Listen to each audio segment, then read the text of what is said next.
The grand halls of the galactic conclave shimmered with ethereal lights, a testament to the ancient wisdom of the stars. Massive crystalline pillars stretched toward a ceiling that mimicked the swirling galaxies outside, giving the illusion of standing at the center of the universe itself. The air was thick with the scent of alien flora, an artificial attempt to create a neutral atmosphere for the various species that had gathered here for what was meant to be a diplomatic summit. At the center of the chamber stood Ambassador Elias Carter, humanity's last hope for a peaceful resolution.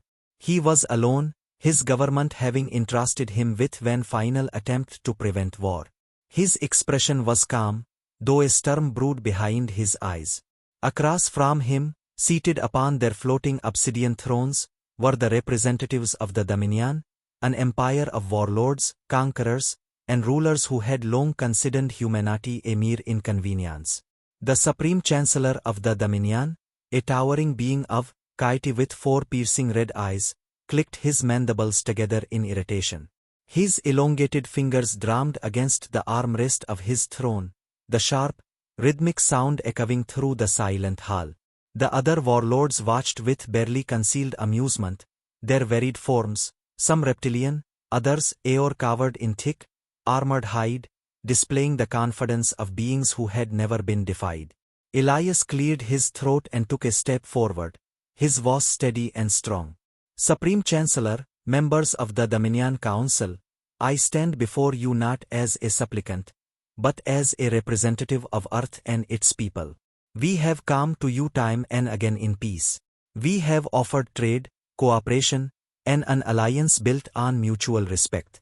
And time and again, you have met our diplomacy with silence, with raids on our colonies, with the slaughter of our people. His voice hardened, his fists clenching at his sides. I am here one last time to offer peace before we are forced down a path neither of us can turn back from. A low, chittering laugh spread through the chamber. One of the warlords, a massive creature with dark crimson scales, leaned forward. You speak as though you have a choice, human. Your kind is weak, scattered. You are not conquerors. You are not even warriors. Your species was meant to be servants. Another warlord, a serpentine being with bioluminescent markings, let out a hissing chuckle. It is almost entertaining, the way you plead for peace. Your people should be grateful that we have not already wiped you from existence. Elias inhaled slowly, steadying himself. He had expected this, but hearing their words filled him with something deeper than anger. It was disappointment. Humanity had tried. They had extended their hand in peace, only to have it swept away. He turned his gaze to the Supreme Chancellor, the only one who had not spoken yet. And you, Chancellor, do you believe what they do? That humanity is weak? The Supreme Chancellor's mandibles twitched, his eyes narrowing. When he finally spoke, his deep voice reverberated through the chamber like a distant storm. I believe, he said slowly, that your kind is an anomaly. You fight harder than you should. You survive longer than you should. But in the end, you are nothing more than a delay. The fate of humanity is already sealed. He leaned forward, his gaze locking onto Elias like a predator savoring its prey. You are not here to negotiate, human. You are here to surrender. Silence stretched through the chamber. Elias took a deep breath, his jaw tightening. I had hoped, he said quietly, that we could find another way. He reached into his coat and pulled out a small device, pressing it without hesitation. Across the Dominions, images began to flicker to life, footage of Earth's hidden warfleets, of air-orbiter defense platforms long believed to be outdated but now fully operational, of weapons that humanity had never showcased before. The laughter in the room died instantly. The Supreme Chancellor's eyes darkened as he studied the images, his fingers twitching ever so slightly. Elias let the weight of the revelation settle before speaking again. You call us weak because we did not strike first. You call us insignificant because we chose diplomacy over war. But make no mistake, Chancellor, we did not beg because we were afraid. We offered peace because it was the right thing to do. His voice dropped to a cold whisper. But we are not afraid of war. He took a step back, his gaze sweeping over the gathered warlords. The moment you cross into our territory again, the moment when more human life is lost to your aggression, we will not hesitate. And when we fight back, you will not just lose a war. He let the words linger before finishing. You will lose everything. The Supreme Chancellor's expression remained unreadable, but the tension in the room had shifted. The warlords who had mocked him before now sat in rigid silence, their amusement replaced with uncertainty. Elias turned on his heel, walking toward the exit as his final words echoed through the chamber. We tried peace. Now, the choice is yours. The doors to the grand hall slid shut behind him, leaving the Dominion to contemplate the warning they had just received. The silence of space was shattered as the Dominion's war fleet emerged from the void, their colossal ships blotting out the distant stars. Serrated hulls gleamed under the faint glow of nearby nebulae, each vessel designed for one purpose, total annihilation. For centuries, they had moved unchallenged, carving their path through the galaxy, extinguishing civilizations with ruthless efficiency. They had never lost. They had never faced true resistance. And now, as their warships encroached upon the Sol system, they expected nothing different. The Supreme Chancellor stood at the command deck of his flagship, his multiple eyes fixed upon the swirling blue world ahead. Earth, the last defiant ember of a species too foolish to surrender. A low, reverberating hum filled the chamber as his officers relayed beta formations, each movement rehearsed countless times over countless worlds. He had given the humans their chance. They had spoken of peace. They had issued threats. But in the end, they had done what all weaker species do, they had provoked their own destruction. Then the alarms sounded. The first Dominion warship erupted into flames before it had time to react. A ripple of explosions cascaded across the fleet as hidden kinetic platforms, buried deep within the asteroid belt, unleashed a devastating barrage. Rounds, traveling faster than any Dominion ship could maneuver, tore through hulls like paper. More ships fell, their engines gutted, their shields overwhelmed before they could even engage. The Supreme Chancellor's mandibles clicked in annoyance, but he did not move, his eyes scanning the battlefield with a predator's patience. So the humans had prepared, expected. He would crush their defenses and break their spirit. Advance, he commanded, his voice a growl of unshaken confidence. The Dominion fleet surged forward, their formations shifting with cold precision. Hundreds of fighters launched from their hangars, sleek and deadly, designed to swarm and outmaneuver any lesser species' resistance. Energy weapons primed, targeting systems locked onto the distant planet. They would burn its surface until only ash remained. And yet, something was wrong. The human fleet was nowhere to be seen. There were no Capita ships forming battle lines, no desperate last stand in a orbit. Just the silence of a battlefield that felt too empty, too prepared. A trap. The realization came too late. From the shadow of the moon, they emerged. Dozens, then hundreds of human warships, their hulls dark and angular, forged not for intimidation, but for pure efficiency. They moved in unison, their formations tight, disciplined, without hesitation. And like the Dominion's aeronet, vessels, humanity's ships bore no markings of conquest, only the cold, unyielding steel of a species that had spent centuries preparing for this exact moment. The Dominion fleet shifted, trying to adjust, but the humans had already seized control of the battlefield. The first human salvo was not one of energy weapons or flashy displays of power, but of cold, calculated brutality. Reared to life, their projectors propelled at relativistic speeds, ignoring shields and piercing through Dominion armor with merciless precision. The Supreme Chancellor's ship shook violently as a nearby vessel was torn apart, its debris scattering like shattered bone. How? One of his officers snarled, his voice edged with panic. Their technology? The Chancellor silenced him with a sharp look. Technology had nothing to do with this. It was strategy. Ruthlessness. The humans had never built their military for conquest, nor had they wasted resources on weapons meant to instill fear. Every ship, every missile, every round had been built for one thing, to kill. And they were killing efficiently.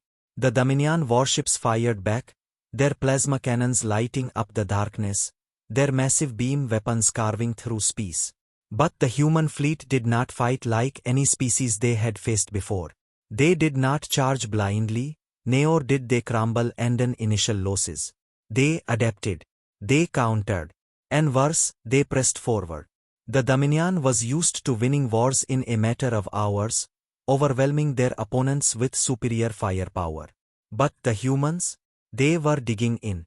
They were fighting like they had nothing to lose. Like they had already accepted the cost of victory. The Beta was chaos incarnate.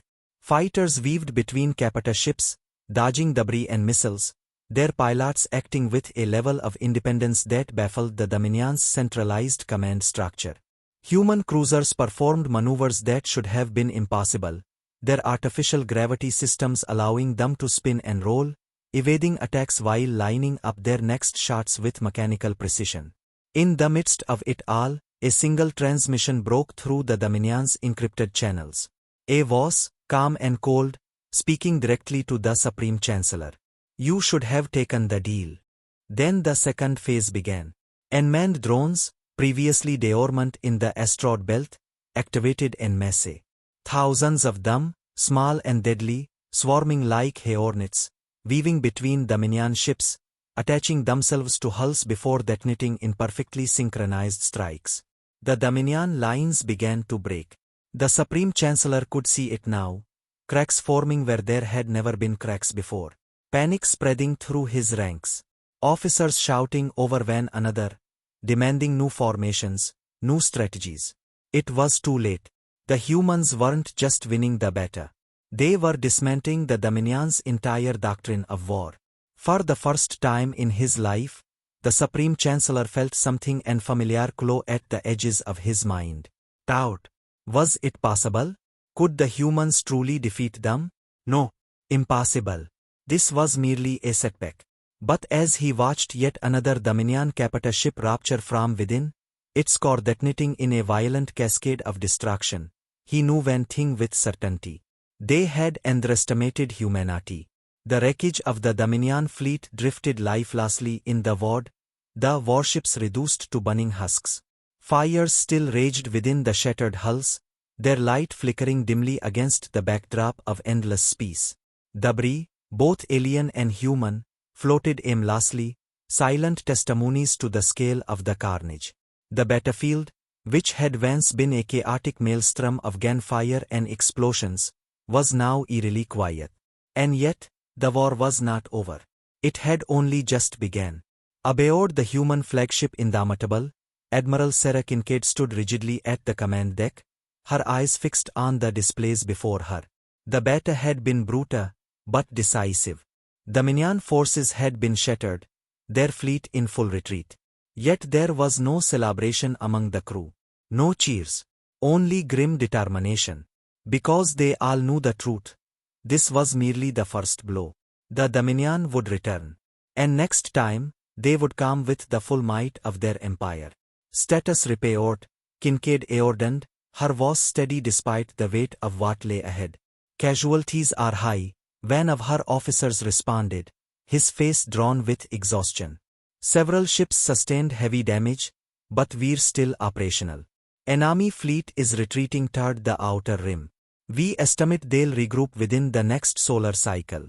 Kincaid nodded. That meant they had days, maybe less, before the Dominion launched another attack. And that attack would be relentless. She turned her attention to the tactical map, studying the Dominion's trajectory. "On Earth?" she asked. "Still intact," another officer replied. "Our planetary defenses held. Civilian casualties were minimal. It was a small victory, but a victory nonetheless." Kincaid exhaled slowly, forcing herself to focus on the next step. The Dominion would not accept this loss. They had never lost before. Their pride, their very existence, was built upon the idea that they were the supreme power of the galaxy. And now, humanity had shattered that illusion. The retaliation would be swift. It would be merciless. We can't wait for them to regroup, Kincaid finally said, her voice resolute. We take the fight to them. A murmur rippled through the bridge. The idea was madness. The Dominions' home territory was a fortress, defended by fleets 10 times the size of the one they had just destroyed. Humanity had fought from a position of preparation, using every advantage the home system had to offer. But to go on the offensive? That was something else entirely. Yet Kincaid knew they had no choice. If they waited, the Dominion would return in force, and next time, there would be no asteroid traps, no element of surprise. There would only be war. Admiral, one of her senior strategists spoke up, his voice carefully measured. Even if we manage to strike first, the Dominion has the resources to outlast us. Their empire spans hundreds of systems. We can't win a war of attrition. Kincaid turned to him, her gaze unyielding. We're not going to fight a war of attrition. We're going to make them bleed. The room fell silent. They all understood what she meant. They couldn't defeat the Dominion through sheer force. But they could make the war so costly, so painful, that even an empire as vast as theirs would hesitate. Humanity had always been underestimated, and that was their greatest weapon. They had survived against impossible odds before. They would do so again. Send word to the resistance cells in occupied systems, Kincaid continued. Tell them the time has come. We strike at their supply lines, their shipyards, their command centers. We make every world they hold a battlefield. The officers exchanged glances, but one by one, they nodded. It was a bold strategy. Desperate, even. But it was their best shot. And the fleet, her asked. We take what ships we can spare and hit them where it hurts the most, Kincaid said, stepping forward, her voice cold with purpose. We go straight for their war council. The Dominion's leaders had never known fear. They ruled from their palaces, untouchable, unchallenged. But if humanity could show them that nowhere was safe, if they could bring the war to the very heart of the empire, then perhaps they could force them to reconsider. It was a gamble, a deadly one. But humanity had no other choice. The bridge buzzed with renewed energy as orders were given. Plans set into motion. The fleet would split. Some forces would remain to defend Earth, while the rest would prepare for the boldest offensive in human history. As the final commands were issued, Kincaid turned her gaze back to where the burning wreckage of the Dominion fleet still drifted. She thought of the millions who had already died, of the billions more who would suffer if they fail. There was no turning back now. The time for peace was over. Now, humanity would show the galaxy what happened when they were pushed too far. Far across the void, in the depths of Dominion's peace, Supreme Chancellor seethed. He watched the reports in disbelief, his claws digging into the armrests of his throne. The humans had won. The invincible fleet of the Dominion had been broken. His advisors spoke in hushed, panicked tones, urging caution, suggesting regrouping. Snarled at them, his mandibles clicking in fury. There would be no retreat, no diplomacy. Humanity would be crushed. And yet, beneath his rage, a sliver of something unfamiliar crept into his mind. Doubt. A species that refused to break. A species that fought like demons, unrelenting, unyielding. The humans had defied the natural order. And now, for the first time in his life, Supreme Chancellor felt the cold grip of fear. The fleet emerged from the darkness of space like a storm on the horizon. Human warships cutting through the void with engines burning bright. The assault had been planned down to the second. No hesitation, no wasted movements. Humanity had been underestimated for too long, treated as a minor nuisance in a galaxy of conquerors. But today, they would show the Dominion that Earth was not a world to be subjugated. It was a force to be reckoned with. Aboard the Indomitable, Admiral Sarah Kincaid stood at the heart of the command deck, eyes locked on the massive holographic display before her. The Dominion's core world, Prime, loomed ahead, a sprawling metropolis encased in layers of aerorbiter defenses. Its skies were patrolled by vast fleets, its surface lined with planetary cannons that could turn entire warships to scrap in seconds. It was a fortress, impenetrable, unassailable. At least, that's what the Dominion believed. All squadrons, confirm readiness. Kincaid ordered. Her was a steady anchor amidst the controlled chaos of the bridge. Fleet 1, standing by. Fleet 2, in position. Shadow teams deployed. Resistance cells have begun operations. The reports came in crisp and clear, each one a step closer to the moment of reckoning. Kincaid took a breath, feeling the weight of the battle ahead. They weren't here to destroy Prime. That would be impossible. But they could break its power, shatter the illusion of Dominion invincibility. The strategy was simple: hit them where it hurt the most. The heart of their empire, the seat of their rule. If they could bring chaos to the capital, the rest of the Dominion would feel the tremors. Launch the assault, she commanded. The first wave struck with terrifying precision. Bombers weaved through the defensive grid, dodging plasma fire as they unloaded payloads onto the outer orbiter stations. Explosions rippled across the sky, chain reactions sending debris spiraling into the void. Capita ships unleashed a barrage of kinetic rounds and energy beams, punching holes through enemy formations. The Dominion scrambled to respond, their fleets moving to intercept, but the humans were already inside their defenses. Drop pods rained down like meteors, tearing through the atmosphere. Special forces hit the surface in coordinated strikes, targeting power stations, communication hubs, and military command centers. The city below erupted in chaos, Dominion officers scrambling to restore order as sabotage crippled their infrastructure. Civilians fled in terror, their rulers suddenly unable to protect them. Inside the Dominion War Council chambers, Supreme Chancellor watched the carnage unfold with growing disbelief. For centuries, the Dominion had ruled with absolute authority, crushing any resistance before it could become a threat. Never had an enemy dared to strike at their capital, at their very core. Yet now, human forces were inside their city, tearing apart their defenses piece by piece. "Deploy the Royal Guard," he barked, his voice laced with fury. "I want these creatures exterminated." His advisors hesitated, their expressions uncertain. They had all seen the reports. Humanity didn't fight like the other species they had conquered. They didn't break under pressure.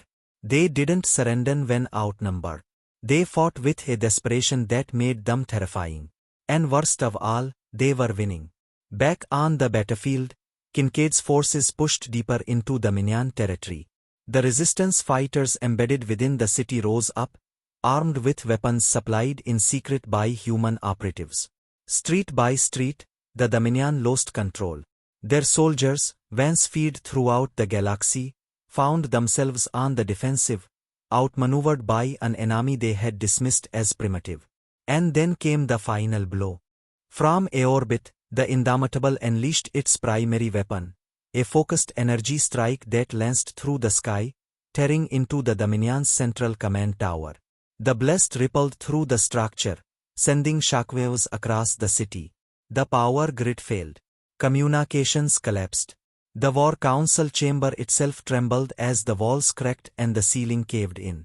Barely had time to react before he was thrown to the floor, the last thing he saw being the symbol of the Dominion, their unbreakable banner, falling in flames. Kincaid watched from the bridge, her fists clenched.